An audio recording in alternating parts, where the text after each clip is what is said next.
Je dois avouer que l'invité que je reçois aujourd'hui a bercé mon enfance. Il a été à l'origine de nombreuses de mes nuits blanches et m'a fait aimer l'histoire. Créateur de jeux de plateau et de jeux vidéo, notre invité s'est illustré avec le jeu Europa Universalis, qui demeure aujourd'hui la simulation historique de stratégie la plus populaire. Dans quelques instants, saurez tout sur ce lit ludique, mais pour l'heure, accueillons, chers auditeurs, Philippe Thibault. Philippe, bonjour. Bonjour. Alors, tradition oblige, aux ondes clandestines. Avant de rentrer dans le vif des questions, est-ce que vous pouvez retracer votre background familial, votre cursus universitaire et votre actualité du moment? Eh bien, oui, moi j'ai bientôt 62 ans, je suis annécien d'origine, j'ai 2 frères, issu d'une famille de médecins. J'ai fait un parcours d'études assez classique avec, une école de commerce, après une prépa dans des grands lycées. Et puis j'ai commencé ma carrière professionnelle et ça a duré une quinzaine d'années dans l'international puisque j'étais à différents niveaux, en progressant, directeur export pour des grandes sociétés françaises. Oui. Et puis en 97, à la naissance de ma deuxième fille, il y a eu des chamboulements chez mon dernier employeur. J'ai saisi l'occasion pour me mettre à mon compte et travailler dans ma passion de toujours qui était l'histoire et donc de faire des jeux. Alors pour la petite histoire, c'est venu parce que en 96, la société qui à l'époque s'appelait Target Games, mais qui est maintenant Paradox Interactive, m'a contacté parce qu'ils avaient acquis auprès de mon éditeur français la licence d'Europa Universalis, un jeu que j'avais créé en 93. Bon, je vous raconte. D'origine, suédoise, non? Non? Oui, oui, oui, c'est Target Games, c'était suédois, ils étaient à Stockholm. Je vous raconterai comment ça s'est arrivé pour que ça arrive là-bas, ce jeu-là. Ouais. Et donc, en 97, ils n'arrivaient pas à avancer dans le développement du jeu vidéo, donc ils m'ont proposé de les aider à le faire. Et donc, j'ai appris mon métier de créateur et développeur de jeux vidéo à ce moment-là, puisque c'est moi qui ai fait la création du jeu au niveau du design et puis du contenu, eux faisant le code et les graphismes. Et pour la petite histoire, avec Paradox, c'est moi aussi qui leur ai fait pratiquement essentiellement le design de Crusader Kings, qui est leur deuxième gros succès. D'accord. J'ai pas fait après le développement interne, mais en tout cas, l'idée et les concepts dedans sont les miens. Alors, Europa Universalis, pour sa jeunesse, c'est assez drôle. Quand je travaillais dans les années 90 à Paris, je faisais partie d'un club de wargame qui se réunissait tous les week-ends. On était une trentaine, c'était un gros club qui avait un local permanent, Ah oui? assez rare pour être noté à l'époque. Et puis on touchait à tous les wargames qui sortaient. Moi, j'ai toujours eu un penchant exclusivement pour les jeux de stratégie sur le plan stratégique, pas tellement le tactique, c'est pas trop mon truc, plutôt Oui. opérationnel ou stratégique. Et depuis mes classes prépa où le thème à l'époque de la philo c'était l'histoire l'histoire avec un grand H en général. J'ai toujours été passionné depuis tout petit. Je lis des tonnes de bouquins d'histoire. Et un des bouquins qui m'avait marqué à l'époque, c'était une trilogie en 3 tomes de Fernand Braudel qui s'appelait Histoire matérielle et civilisation et capitalisme au XVIIIe siècle. Et Oui. ce truc-là m'a dit, waouh, une période géniale. Et je voulais absolument trouver un jeu de grande stratégie sur l'époque, il n'y avait rien. Et donc je me suis décidé à en créer un. Donc en gros, un jeu couvrant de Christophe Colomb à la Révolution française, sur tout le monde entier. Et j'ai commencé avec un proto, dessiner une carte à la main, fait des petits cartons, et on y a joué pendant plus d'un an dans le club, ce qui a permis, grâce aux autres joueurs, d'améliorer les concepts, de tester tout ça. Et c'est Franck Stora, qui à l'époque était membre du club et qui est un journaliste là, qui écrit notamment pour Guerre et Histoire, etc., qui a fait un article dans la revue, je ne sais plus si c'était Casus Belli ou un numéro spécial ou un hors-série, jeu stratégique Casus Belli, qui a présenté le jeu comme avec un article qui s'appelait Jeunesse d'un jeu, et cet article a eu beaucoup de succès, et c'est ça qui a fait que l'éditeur français qui venait de se montrer à l'époque, qui s'appelait Azure Wish, qui était aussi sur Paris, m'a contacté pour que mon jeu fasse partie, ça c'était en 92, de sa première production, avec 2 autres jeux. Il avait Grand Siècle, il avait un jeu sur la Révolution française, puis 2 ou 3 autres trucs, et Hispania, ouais. Et Mmh. donc ce jeu-là est sorti en 92. Il a été épuisé, à peine fabriqué. Je crois que pour mémoire, à l'époque, ça se vendait dans les relais jeux des cartes et les autres boutiques qui avaient encore pignon sur rue à l'époque. Comment vous expliquez le succès là, en fait, de ces jeux-là à ce moment précis, de Je l'histoire, en fait, parce que c'est quand même des jeux de niche, en fait, entre Oui, guillemets, en fait? complètement. Moi, je sais que la première fable, c'était 7000 pièces. Elle a été épuisée en l'espace de 15 jours. Il a dû refaire une fabrication derrière. Bon, il n'en a fait que 2 et malheureusement, ça a été épuisé très vite. Je crois que le jeu est en rupture de stock depuis 30 ans maintenant. Mais je pense qu'il y a eu un engouement. Les années 90, ça a été vraiment l'arrivée du wargame et des jeux de stratégie en France, avec 20 ans de retard sur les États-Unis, concomitant avec le développement des boutiques de jeux, les clubs, le fait aussi qu'on n'avait pas encore été envahi par les réseaux sociaux, Internet et compagnie. Donc ce type de loisirs avait un peu le devant de la scène. Les jeux vidéo eux-mêmes n'étaient pas encore vraiment, ils étaient balbutiants. Il y en avait déjà pas mal, hein, mais ce n'était pas encore le niveau qu'on a atteint aujourd'hui. Oui. Et donc tout ça a expliqué le succès, plus ce côté, bon, la mise en avant par quelques articles sympathiques. Et je pense que ce qui a beaucoup plu, on en reparlera dans d'autres cas pour le produit. Ce qui intéresse les joueurs, c'est cette possibilité par le jeu de revivre une épopée et surtout d'avoir éventuellement l'envie ou la tentation de la réécrire. Ouais. Donc avec toujours ce vieux fantasme, le et si, le what if que disaient les anglo-saxons, et si ça s'était passé différemment, et si François Ier n'avait pas perdu à Pavie, etc. etc. Donc le jeu a eu un succès là-dessus.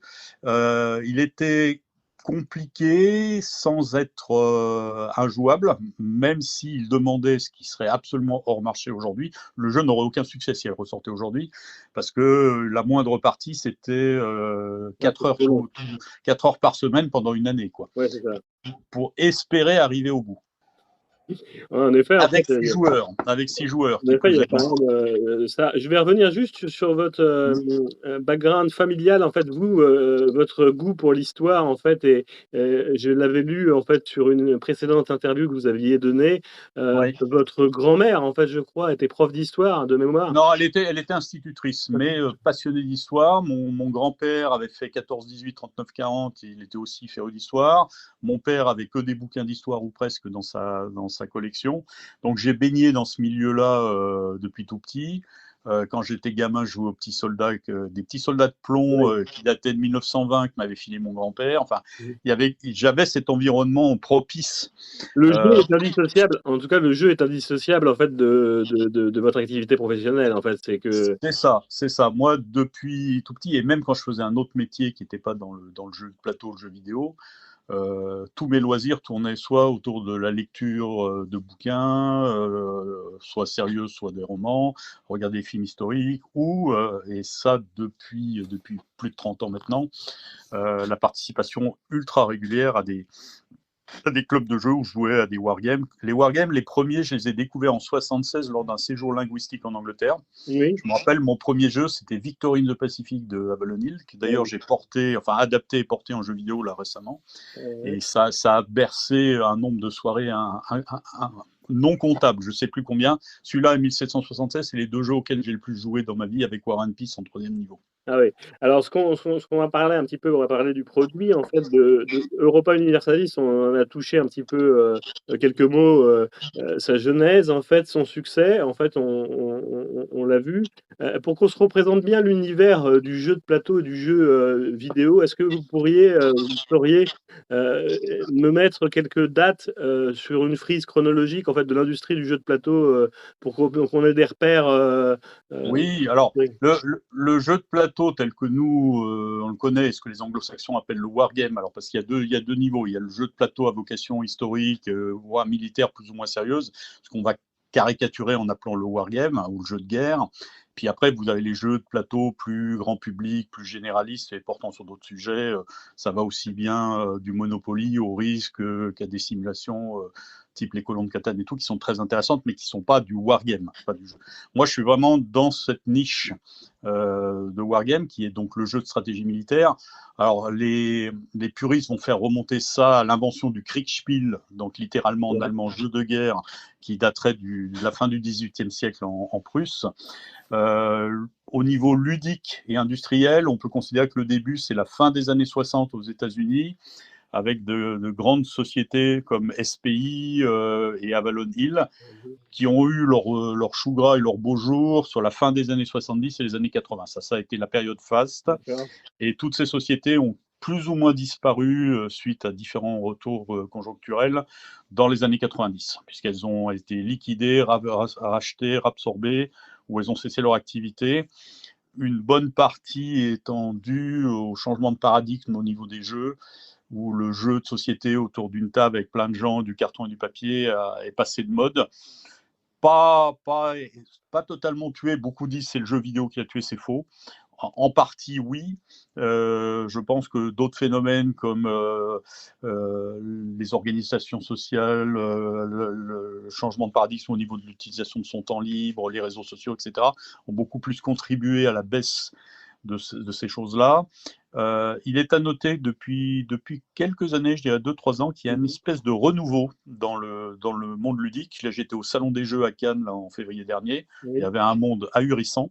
Et il y a de nouveau une appétence pour ce côté on se réunit, on est entre amis et on joue. Vous citiez, la fin des années 80, en fait, début des années 90. 90, c'est aussi l'arrivée de l'informatique dans C'est ça, c'est pour ça que je dis on incrimine les jeux vidéo dans l'évolution et la disparition des grandes sociétés de wargames, etc. La plupart n'ont pas su prendre le virage du jeu vidéo. Avalon Hill avait fait quelques titres qu'ils ont fait 4 ou 5 en jeu vidéo en essayant d'adapter leur jeu de plateau à succès et ils ont merdé, et c'était pas bon, ils savaient pas faire, puis c'était une industrie balbutiante, on n'était pas encore là. Je dirais qu'aujourd'hui, les wargames en jeu vidéo ont largement pris le dessus sur ceux en jeu de plateau, même s'il y a un gros renouveau du jeu de plateau classique, avec une société comme GMT aux États-Unis notamment, ou Compass Game aussi américaine. Il n'y a quasiment pas d'éditeurs hors des États-Unis dans ce style-là. Maintenant, depuis 2-3 ans, on commence à voir des éditeurs en Allemagne, en France, à l'étranger. Il y a quelques il y a un renouveau. Hein. Honnêtement, le marché renaît. Je me demande si ce n'est pas une conséquence de la situation post-Covid où les gens ont eu envie maintenant de recréer du lien social et le jeu est un excellent moyen de le faire. Et puis ils ont été aussi, il y a eu le confinement, donc du coup, Voilà. les gens ont trouvé une activité Exactement. pour s'occuper. Il y a exactement cet aspect-là. Ouais. Et donc, voilà, c'est vrai que moi, j'ai toujours continué à faire du jeu en face à face avec des adversaires humains. Mais c'est clair que les conditions de travail, la vie, plus le développement d'Internet qui permettait de jouer à distance, et alors encore plus, il y a eu un énorme changement du business model au niveau des jeux vidéo, qui autrefois se vendait, j'allais dire, quasiment comme du jeu de plateau, hein, une petite boîte dans un magasin. Ça n'existe plus aujourd'hui, vous ne trouverez plus un seul jeu en boîte CD, DVD, c'est fini. Tout se fait en téléchargement et vous jouez en ligne. Dématérialisé. Voilà, c'est dématérialisé. Ce qui a été un énorme avantage au départ pour les petits studios comme le mien qui ont pu avoir accès sans se faire tondre la ligne sur le dos par de vilains éditeurs au marché mondial. Je tiens juste à faire une anecdote. Vous citiez en fait au tout début la société Avalon Hill oui. comme étant pionnière en fait dans l'industrie, dans cette industrie-là. Un des pionniers. Votre société, c'est Avalon Digital, c'est ça en fait? Oui, alors c'est une forme d'hommage que j'ai fait. Bon, Avalon, il y a le côté un peu arthurien, voilà, c'est un clin d'œil. Mais c'était aussi un hommage à Avalon Hill qui m'a fait découvrir les wargames, et qui est une société j'ai encore au moins une quarantaine de jeux dans ma bibliothèque qui sont des collectors qui n'existent plus, qui n'ont pas été fabriqués depuis 50 ans, mais qui, voilà, pour moi, sont vraiment. J'aurais eu 50 ans de moins, j'aurais été dans cette époque, c'est une boîte à laquelle j'aurais rêvé de travailler. Et d'ailleurs, quand j'ai rencontré il y a très peu de temps là en France, quand il est passé Mark McLaughlin, qui est un grand auteur américain de wargame, l'auteur de War and Peace notamment, puisque j'ai porté en jeu vidéo son jeu de plateau, qui est un de mes enfants chéris du wargame. Bon, c'est quelqu'un qui a un peu plus de 70 ans et qui m'a raconté cette époque quand il a rejoint Avalon à l'époque. C'était vraiment c'était un autre temps. Auquel j'aurais aimé participer à l'époque. Bon, j'avais 8 ans, donc ça aurait été plus difficile. Mais voilà, ça m'aurait plu. On a vu donc quelques éléments sur le secteur en fait qui fonctionne plutôt bien avec un regain récent en fait. Est-ce que on définit un peu mieux maintenant ce qu'est le jeu historique, le wargame, le jeu de figurines et le jeu d'histoire, en fait? Est-ce que c'est la même famille, mais est-ce que vous pourriez plus, débroussailler un peu ces concepts, en fait? Jeu d'histoire, c'est jeu de stratégie militaire, c'est vous? Jeu d'histoire, c'est autre chose ou? Oui, alors oui et non, il y a les deux, c'est-à-dire dans les jeux, on met dans la rubrique jeux d'histoire tous les jeux qui touchent de près ou de loin à l'histoire. Alors ça peut être des jeux qui ont une thématique ou un gameplay orienté sur différents aspects, mais dans un environnement historique ou pseudo-historique. Par exemple, on pourrait considérer qu'un jeu comme Seven Wonders, par exemple, est un jeu d'histoire, dans le sens où tout l'environnement dans lequel vous évoluez dans le jeu est basé sur des éléments historiques. Mais après, vous recréez une situation qui n'a rien à voir, ou un jeu comme celui de mon ami Philippe Moucheboeuf, La Fief, qui est un jeu sur le Moyen-Âge. Vous évoluez dans un contexte dit historique, mais qui n'a pas de date ou Oui. de précision particulière. Donc ça, ou des jeux comme Mémoire 44 qui sont très très bien, très fidèles, mais qui permettent de recréer beaucoup de situations totalement hypothétiques, mais dans un environnement qui répète fidèlement, j'allais dire, un ressenti historique. C'est dans ce sens-là qu'on peut dire jeu d'histoire, et globalement, presque tous les jeux pourraient y tomber, puisque tous ont un rapport plus ou moins éloigné à l'histoire. Après, quand vous prenez les jeux avec miniatures, ça c'est autre chose. C'est des jeux qui ont des règles Oui. ultra précises, Mmh. qui demandent une certaine rigueur, qui font appel à des composants souvent onéreux, puisqu'il faut acheter sa collection de soldats, ses petites miniatures, ses plans, etc. Mmh. Des règles compliquées, des heures pour réaliser un pouillem de bataille. C'est un autre style qui a toute une partie d'adhérents et d'amateurs éclairés, et qui est très importante, assez fortement chez les anglo-saxons, notamment les anglais. Puis le wargame, alors lui, ça s'approche probablement plus de la simulation que du jeu. Est-ce qu'il est facile d'utilisation? En fait, il est bien difficile à maîtriser le wargame, en fait, non? Oui, alors ça, c'est une idée préconçue, parce il y a beaucoup de wargames qui sont très très simples à jouer. Mmh. Ce qui rend certains wargames compliqués, c'est soit parce que leur auteur, un peu comme moi, le cheat pour faire des trucs un peu complexes, Mmh. soit parce que la situation elle-même que l'on veut représenter est tellement compliquée, vous arrivez à faire des éléments et des règles compliquées pour représenter une réalité qui l'est tout autant. Mmh. Mais il y a beaucoup de jeux dits wargames qui sont très très simples, hein. Vous apprenez les règles en 20 minutes, vous pouvez jouer tout de suite, les parties sont pas très longues. Et d'ailleurs, le marché évolue de plus en plus pour être dans l'air du temps sur le jeu, ce que les Américains appellent le beer and pretzels, hein, le jeu apéro, comme on dit en France, Mmh. où vous pouvez faire une partie à deux en 20 minutes avant d'aller regarder votre film ou aller manger avec des copains. Donc c'est un autre domaine, des jeux que moi j'ai connus quand j'étais plus jeune, où ça posait aucun problème de jouer. Déjà une soirée, c'était standard, donc 4-5 heures sur le même produit, et voire même un week-end entier, des semaines entières, des mois entiers sur le même jeu. Ouais, Aujourd'hui, ça n'existe plus, ça ne passerait pas, et aucun éditeur n'en veut d'ailleurs. ouais. Dernière partie, en fait, concernant cette émission sur le que j'ai intitulé «Jeux de guerre». En fait, quand vous créez un jeu vidéo, moi, c'est sur les processus de création, on sait, par exemple, que pour la musique, en fait, un compositeur, en fait, va soit opter pour la chanson, soit opter pour, les paroles au début, ou faire les 2 en même temps, et cetera. Est-ce que comment vous créez, est-ce qu'il y a des règles, spécifiques pour créer un jeu de plateau qu'un jeu vidéo? Ou c'est la même, racine et donc du coup le processus et le et Non, mmh, c'est pas le même processus, la même racine. Ça dépend du produit que vous faites, parce que dans le jeu vidéo, c'est un peu comme dans la cuisine, hein. Il y en a de toute nature et de toute origine. Donc, faire un jeu type ce qu'on appelle les FPS, où vous allez tirer à pseudo balles réelles sur tout ce qui bouge devant ouais, vous, ça n'a rien à voir avec les jeux que je fais moi, qui ouais, pourraient s'apparenter à un jeu d'échecs un peu sexy, quoi. ouais, Donc, ouais. ça a absolument rien à voir. Et le processus et de création et les moyens et les budgets n'ont rien à voir. Et vous allez mettre 50 millions de dollars pour faire un FPS classique. Et puis moi, mes jeux de stratégie, ça va être des budgets qui vont être 100 fois moins chers. Ils n'ont pas Voire le même objectif aussi, oui. voilà, c'est pas le même objectif, c'est pas la même clientèle, et on s'adresse pas du tout au même public. Moi, ma clientèle, c'est plutôt un public relativement âgé, c'est plutôt dans la quarantaine. Bon, même s'il y a des plus jeunes, hein, qui y viennent, heureusement, mais c'est des gens qui ont une certaine nostalgie du wargame. Et d'ailleurs, moi, dans dans mon business model actuel, j'ai opté depuis peu sur le portage et l'adaptation en digital des grands classiques du jeu de plateau. Donc j'ai signé des contrats avec des grands auteurs de jeux de plateau, les gens de Oui. Columbia Games, Lewis Pulsifer qui est l'auteur de Britannia, Marc qui est l'auteur de War and Peace.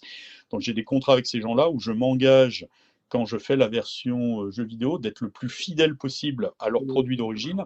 D'accord. Non seulement parce que la création est bonne, et en soi, ça évite tout le processus d'avoir à créer un gameplay totalement nouveau à partir de rien, mais surtout pour, j'allais dire, satisfaire ma clientèle de joueurs qui sont avant tout des fans de ce type de produit et qui, parce qu'ils ont vieilli, parce qu'ils sont éloignés, parce qu'ils n'ont plus d'adversaires, en fait, sont ravis de pouvoir jouer à leur jeu préféré sur ordinateur. Et moi, En c'est souvent plus, les commentaires que en j'ai plus, sur le web, hein. En plus, c'est pas très onéreux, en fait, par rapport à un FPS, en fait, comme vous disiez, comme, Call of Ah Duty ou oui, oui, oui, Battlefield, complètement, ouais. 70 € pour, l'un, alors qu'en fait, les vôtres, en fait, se vendent à 20 € ou quelque chose comme ça, à 20, une Voilà, ça vingtaine d'euros. dépend. Alors, c'est vrai qu'il y a une tendance absolument néfaste qui a tué plusieurs secteurs de l'industrie ou de l'économie en général, qui est la tendance vers le prix bas. Moi, je suis contre le prix bas, Oui, parce que, notamment, ça ne représente pas la qualité et les efforts des gens qui travaillent dedans. Et quand il n'y a rien qui m'énerve de plus que quelqu'un qui va dire votre jeu est cher. Ça veut rien dire, ce commentaire-là, et ça m'agace au plus haut point. OK. Et en fait, ça ne rend pas justice à la qualité.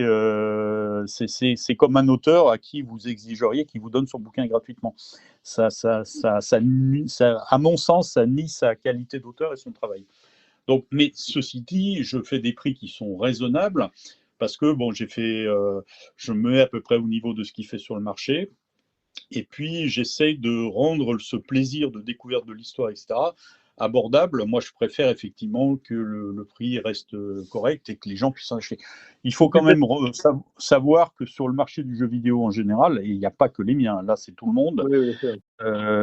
les gens en achètent essentiellement, les 2 tiers du marché se font pendant les soldes, hein. Il n'y a quasiment plus de ventes ou très peu de ventes au prix fort. C'est Et plus c'est un facile. drame pour les éditeurs, hein. Ça va tuer à terme la création. D'accord. C'est plus facile de faire un jeu de plateau qu'un jeu vidéo? Pas Ou du tout. c'est Pas du tout. Les d'accord. deux demandent autant de boulot, mais c'est pas du tout la même approche conceptuelle.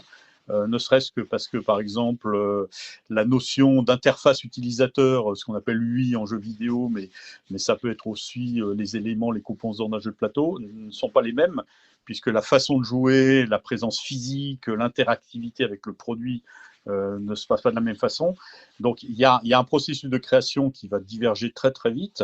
Après, ce qu'on appelle le gameplay en anglais, donc la façon de jouer, va être, elle, peut-être plus proche, mais là encore, chacune devra tenir compte des conditions matérielles dans lesquelles on joue et avec quoi on joue. Donc, si vous voulez, il n'y a pas l'un plus dur que l'autre. C'est pas vrai, c'est deux chemins très différents sur le même thème. C'est-à-dire que faire un jeu vidéo, je vais vous prendre, j'en sais rien, moi, le thème de la bataille de Stalingrad, par exemple, Mmh. faire un jeu vidéo ou faire un jeu de plateau sur le même thème avec la même philosophie, genre le wargame, bataille tactique au sein de la ville, etc.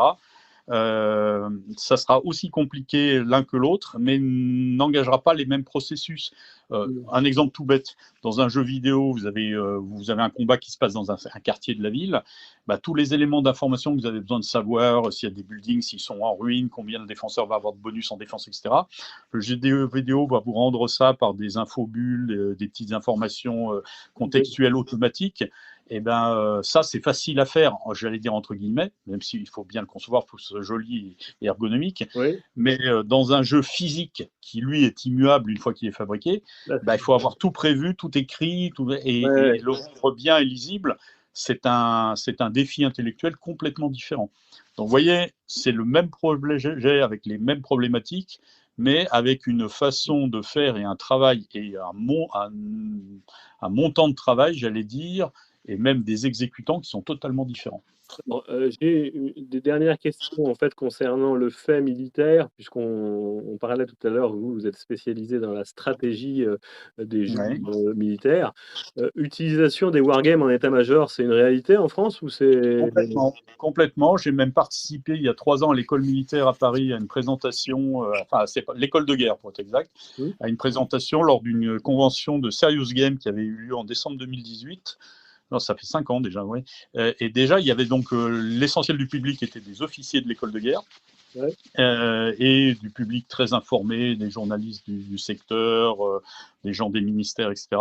Et moi, dans un des ateliers que j'animais, je leur expliquais comment, sur un sujet particulier, j'avais traduit le contexte XRX dans un jeu, et comment les réflexions que j'avais été amené à avoir quand j'avais créé le jeu, puis quand j'avais créé l'intelligence artificielle du jeu, m'avaient amené à décortiquer des situations de terrain, de contexte ou d'environnement, et comment ces outils d'analyse que je répétais grâce au processus d'intelligence artificielle ou de codage dans le jeu, eh ben les militaires pouvaient les réutiliser à bon escient. Il faut savoir, par exemple, un de mes anciens employeurs, mais aussi concurrent, la société Matrix là, en Angleterre, Oui. a plusieurs jeux qu'elle fait quasiment exclusivement en développement avec l'armée ou la marine américaine, Ouais. à des fins éducatives. Moi, je sais que plusieurs de mes jeux ont été retenus par des collèges militaires aux États-Unis pour illustrer des cours. Donc ils Donc, permettent, la compréhension de conflits, en fait, et la résolution, le voilà. management, le Alors, management. complètement, mais ça peut aller au-delà de. Ça peut être beaucoup plus pointu que le simple conflit. Par exemple, moi, je sais que sur certains de mes jeux où l'aspect logistique, ravitaillement, organisation des troupes est crucial, eh bien, les professeurs de l'école, c'était une école à West Point, euh, ils ont utilisé le jeu comme support de l'outil d'analyse sur la partie purement organisationnelle, logistique d'une armée en marche. Et le jeu était une illustration pour dire, voyez, si vous ne le faites pas, si vous n'avez pas organisé votre système, tout s'écroule, ça se passe comme ci, ça se passe comme ça. Mmh. Et donc, ils se servaient du jeu en recréant des circonstances grâce au scénario pour que les élèves puissent comprendre la problématique. Donc, ça sert plus de support éducatif. Et puis, dans certains cas, là, moi, je travaille sur des jeux, sur des simulations de guerre à venir. Eh bien, ça permet d'étudier des hypothèses. On peut aussi envisager des choses nouvelles et les tester. Les conflits modernes montrent qu'il y a beaucoup d'originalité et création.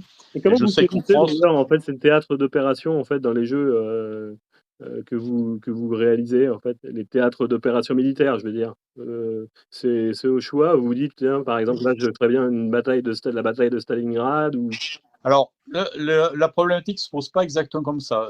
Il y a deux approches. Il y a d'une part une approche purement commerciale marketing qui est de dire qu'est-ce que l'ensemble des joueurs souhaitent avoir comme jeu pour s'amuser. Donc, c'est avant tout du vous jeu. faites un Et sondage, là, bah, vous faites un sondage, en fait, sur les joueurs? c'est ça. Donc, on interroge notre clientèle et puis il suffit souvent de lire les forums où les gens répondent ou disent tiens, j'aimerais bien que tu fasses un jeu là-dessus, un jeu là-dessus. C'est ça. Donc là, régulièrement, on a une liste, ce que les Américains appellent la wish list. On a donc les souhaits des joueurs et on sait à peu près tous les CDM qui vont. Alors, c'est très très simple. Si je caricature, il va falloir de la Deuxième Guerre mondiale avec du ricain. Ouais. Si vous voulez vendre, si vous voulez faire du business, c'est ça, puisque les Américains représentent entre 60 et 70% du marché mondial Ouais. dans ce secteur, hein, dans ce domaine particulier du wargame. Et puis, dans le deuxième centre d'intérêt chez ces mêmes clients, c'est la guerre de sécession. Donc, vous voyez, ça va déjà très orienter vos choix. Mmh.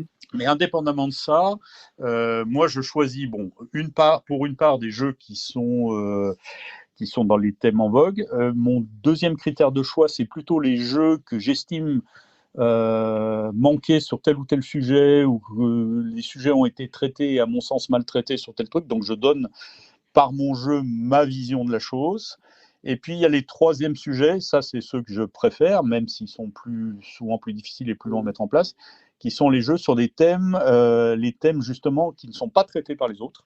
Donc j'essaie de créer des jeux sur des sujets originaux qui ont été abandonnés. Je vais vous donner un meilleur exemple, et des fois ça peut être des réussites. Hein. J'ai créé, il est sorti en février, un jeu sur la guerre des Taipings. Personne ne sait ce que c'est en Occident.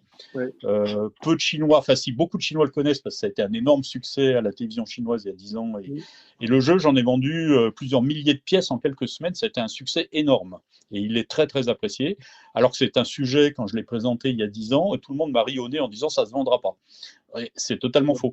Et en fait, le fait d'avoir une approche sur un élément culturel qui est important pour une certaine partie des joueurs, qui traite bien de choses, qui a été clairement je vais dire finement recherché, où tous les éléments historiques sont là, malgré des fois la difficulté de trouver des sources, Oui. et ben ça peut faire le succès. Donc les thèmes en fait peuvent être variables. Et là, dans ce que je suis en train de développer, j'ai aussi bien des thèmes historiques connus que des jeux hypothétiques. Par exemple, on va certainement on a sorti un très grand jeu sur le conflit OTAN-Pacte de Varsovie dans les années 90, Oui.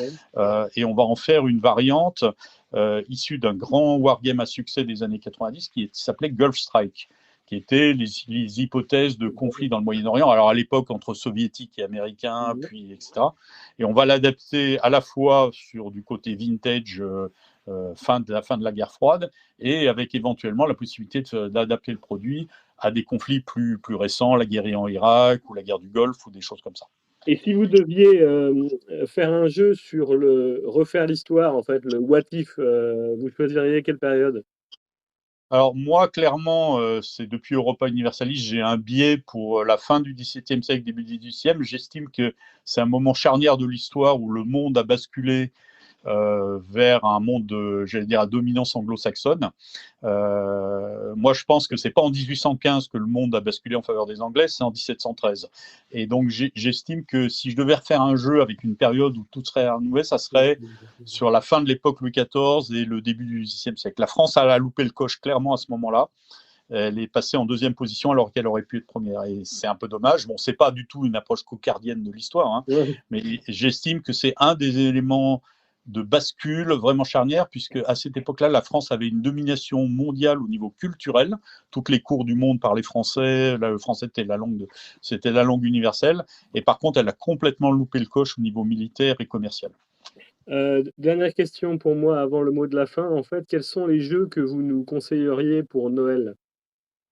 Oula, je suis pas du tout au fait de l'activité, de l'actualité Mais récente. les vôtres en tout cas. Alors évidemment, je vais dire les nôtres. Non, moi je vais dire le jeu qui vous fera plaisir, c'est celui sur lequel d'abord vous aurez envie de jouer, que vous pouvez consacrer du temps, c'est-à-dire vous l'achetez pas juste pour l'avoir à la bibliothèque et puis l'ouvrir que dans 6 mois, Oui. parce que beaucoup de joueurs malheureusement, du fait il y a un gros problème sur le marché, il y a pléthore d'offres, donc les gens achètent de manière un peu compulsive tout ce qui sort, mais ils y jouent pas.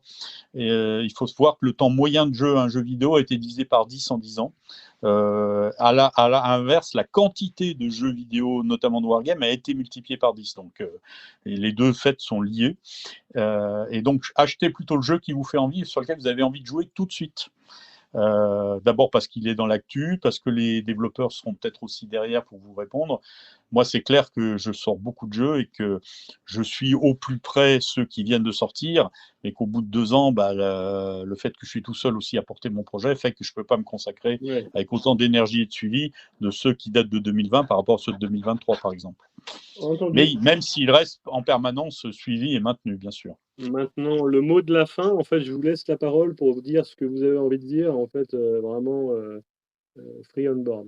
Voilà. Bah écoutez, moi ce que j'aimerais dire, c'est que il faut considérer le jeu, et notamment le wargame, comme une façon de s'ouvrir l'esprit à la fois une étude des situations, à une prise de conscience des éléments qui nous entourent, parce que les informations qu'on nous donne sur telle ou telle situation sont souvent alambiquées, tronquées ou de parti pris. Et un des avantages, je trouve, du jeu, quand il est bien fait, c'est comme du fait que vous allez jouer les deux camps, souvent quand vous faites des jeux d'opposition type les wargames, eh ben vous pouvez avoir une approche beaucoup plus équilibrée des choses. Et ce que je trouve qui manque dans notre société en général, c'est qu'on sombre très vite dans les anathèmes et dans les partis pris. Et que un des avantages que je trouve majeur, moi ça m'a toujours éclairé dans le jeu en général, dans le wargame truc, c'est l'ouverture aux autres, l'écoute comment dire, des points de vue différents, et surtout la capacité à apprécier une situation sous différents angles. Ça, ce qui nous manque aujourd'hui, c'est ce côté très obtus de nos visions et le fait qu'on voit toujours les choses par notre propre prisme et qu'on ne s'ouvre pas aux autres. Donc, si on arrivait par ce qu'on peut découvrir dans le jeu, avoir une attitude comme ça en général, je pense qu'il y aurait nettement moins de conflits que ce qu'on connaît aujourd'hui. Eh bien, merci, Philippe, en fait, pour, ta compréhension, et ta disponibilité, en fait, et ton intelligence sur les jeux. Quant à moi, en fait, je referme cette émission en vous souhaitant une bonne journée et vous dis à très bientôt pour un autre épisode des volets de la sécurité. Merci Philippe, Merci Aurélien et bonne journée. à bientôt.